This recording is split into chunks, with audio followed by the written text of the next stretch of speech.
रानू चिड़िया को अपना घोंसला सजाने का बहुत शौक था। वे तरह तरह के फूलों से अपने घोंसले को सजाती। उसी जंगल में गौरी एक टूटे फूटे घोंसले में पेड़ पर रहा करती थी। वह रानू के घोंसले से बहुत जलती थी।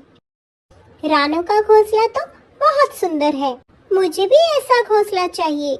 मुझे बहुत जल्द इसका घोंसला हथियाना होगा। जैसे ही रानू अपने घोंसले से जाएगी, मैं उसके घोंसले पर कब्जा कर लूंगी। अगले दिन रानू जैसे ही अपने घोंसले को छोड़कर दाना लेने जाती है, वैसे ही गौरी उसके घोंसले में आकर बैठ जाती है। अब आएगा मजा। अब ये हुआ मेरा घोंसला। अब देखती हूँ रानू ये घोंसला मेरे से कैसे छीनती है। गौरी ये सब सोच ही रही होती है, तभी रानू दाना लेकर अपने घोंसले पर वापस आती है। गौरी बहन, आप यहाँ पर? क्या हो गया आपके घोंसले को जो आप मेरे घोंसले पर आ गई? सब ठीक तो है गौरी बहन?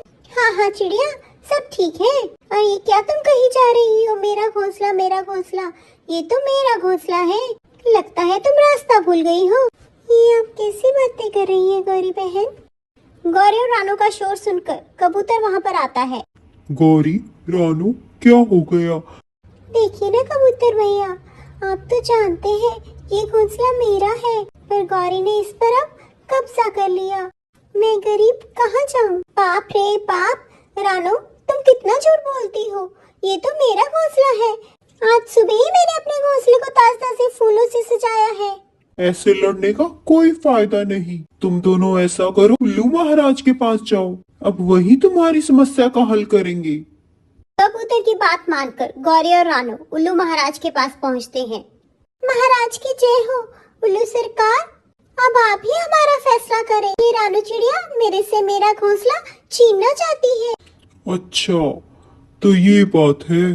वो घोंसला तुम्हारा है जिस पर रानू कब्जा करना चाहती है। ऐसा करो, तुम वो घोंसला खाली कर दो। ये आप कैसी बातें कर रहे हैं सरकार? वो घोंसला मैंने बहुत अपनी मेहनत से बनाया है। मैं ऐसे कैसे उसे खाली कर दूं? नहीं उल्लू महाराज, गौरी झूठ बोल रही है। वो घोंसला मेरा है। ऐसा करो, तुम दोनों वो घोंसला छोड़ दो और बदले में मेरे से बहुत सारे पैसे ले लो और किसी अच्छी जगह पर दोनों अपना एक एक घर बना लो।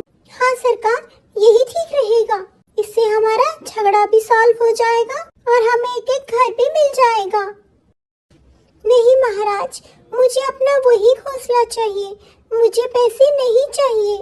लो, हो गया फैसला। वो घोंसला रानू का ही है, क्योंकि अगर वो घोंसला तुम्हारा होता गौरी, तो तुम उसे कभी ना बेचती। इसलिए खबरदार, आगे से रानू के घोंसले को अपना घोंसला कहा तो। शुक्रिया ऊपर वाले, तुमने मेरी लाज रख ली। अब ये घोंसले पर गौरी कभी कब्जा नहीं कर पाएगी, पर मैं गौरी को कभी माफ नहीं करूंगी। चिड़िया को इंसाफ मिल गया। ऐसे ही कुछ दिन आराम से बीत गए और चिड़िया ने एक अंडा दिया। चिड़िया अपने अंडे का खूब ध्यान रखती। आज मुझे दाना लेने जाना होगा, पर मेरा अंडा अकेला है। पर कोई बात नहीं, मैं जल्दी से घर लौटूंगी। यही सोचकर रानू अपने अंडे को अकेला छोड़कर दाना लेने चली जाती है। गौरी इसी मौके की तलाश में थी। जैसे ही रानू जाती है, गौरी उसका अंडा लेकर अपने घोंसले पर आ जाती है। वही रानू दूसरी तरफ अपने घर की ओर लौट आती है। मेरा अंडा कहाँ गया? मेरा अंडा कहीं उसे कोई चील तो नहीं खा गई? मुझे जंगल में ढूंढना होगा अपना अंडा। पहले मैं गौरी के यहाँ पर देखती हूँ। यही सोचकर रानू गौरी के घोंसले पर जा पहुँचती है। गौरी बहन, आप मेरा अंडा अपने घोंसले पर क्यों लेकर आई हो? तुम्हारा दिमाग खराब है क्या रानू? ये मेरा अंडा है।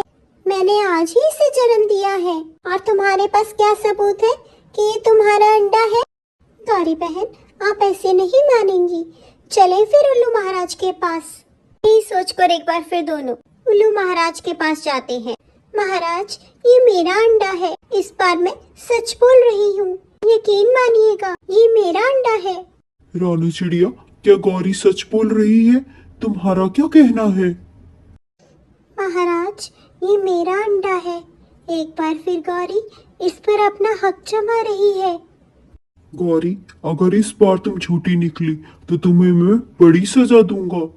तो मेरा ये फैसला है, इस अंडे को अभी के अभी तोड़ दिया जाए। हाँ सरकार, मुझे कोई इतराज नहीं है इस अंडे के टूटने से कम ये किसी के पेट भरने के तो काम आएगा। नहीं नहीं महाराज, ऐसा मत कीजिए। आप ये अंडा गौरी को दे दीजिए। कम से कम ये जिंदा तो रहेगा। मैं दूर से ही इसे देख लिया करूंगी। सुना गौरी तुमने? हाँ सरकार। तो मेरा ये फैसला है, ये अंडा है रानू का, क्योंकि एक माँ अपने बच्चे के लिए कुछ भी कर सकती है, लेकिन उसे मरने नहीं दे सकती। और अब तुम्हारी ये सजा है, जब तक रानू के अंडे से बच्चा बाहर नहीं आता, तुम्हें उसके लिए रोज दाना इकट्ठा करना होगा। इस तरह गौरी को उसके किए की सजा मिली। इसलिए दोस्तों, हमें किसी के साथ बुरा नहीं करना चाहिए।